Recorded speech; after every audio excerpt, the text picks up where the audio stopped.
ఇక ఈయనకి 2-3 మనుషులు ఉంటారు సంతనకి. ఆయన పోచంపల్లి శ్రీనివాస్ రెడ్డి అని ఎమ్మెల్యే. ఇది నాకు విషయం ఎవరు చెప్పారంటే మన పల్లరాజేశ్వర రెడ్డి అన్ననే చెప్పిండు. మీకు ఏమైనా డౌట్లు ఉంటే ఆయన అడగొచ్చు. ఈ పోచంపల్లి శ్రీనివాస్ రెడ్డి అనేట ఆయన వరికోల్ అనే ఊరు, సామాన్య కుటుంబం, మధ్యతరగతి కుటుంబం.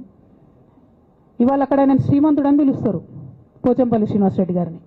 ఇక్కడ నాకు పల్లరాజేశ్వర రెడ్డి గారు చెప్పిన సమాచారం ప్రకారం మోకిల్లాలో mega Srinivas Reddy, mega company ఉంది కదా, ఈ కాళేశ్వరంలో అవినీతి చేసిన mega company plus Pochampally Srinivas Reddy garu కలిసి 750 కోట్ల విల్లా ప్రాజెక్ట్ చేస్తున్నారు మోకిల్లాల. ఏడుకేళ్ళు వచ్చినాయి అవి, అవినీతి డబ్బులు కాదా? ఎట్లా వస్తాయి? ఎవరైనా who is this Pochampally Srinivas Reddy? Santosh Rao classmate. అది తప్ప ఆయనకున్న అర్హత ఏం లేదు. ఆయనకి ఎమ్మెల్సీ వస్తుంది, కాంట్రాక్ట్లు వస్తాయి, ఇంకేందో వస్తాయి. అట్లనే నవీన్ రావు అని ఇంకొక ఎమ్మెల్సీ ఉంటాడు. ఆయన డైరెక్ట్గా మా ముఖం పట్టుకొని అందరం కూడా అంటాడు, నాకు ఎమ్మెల్సీ ఇచ్చింది కేసీఆర్ గారైనా నాకు దేవుడు సంతోష్ అంటాడు ఆయన. నిన్న మొన్న వాళ్ళ ఫాదర్ని పట్టుకున్నారు పేకాటల.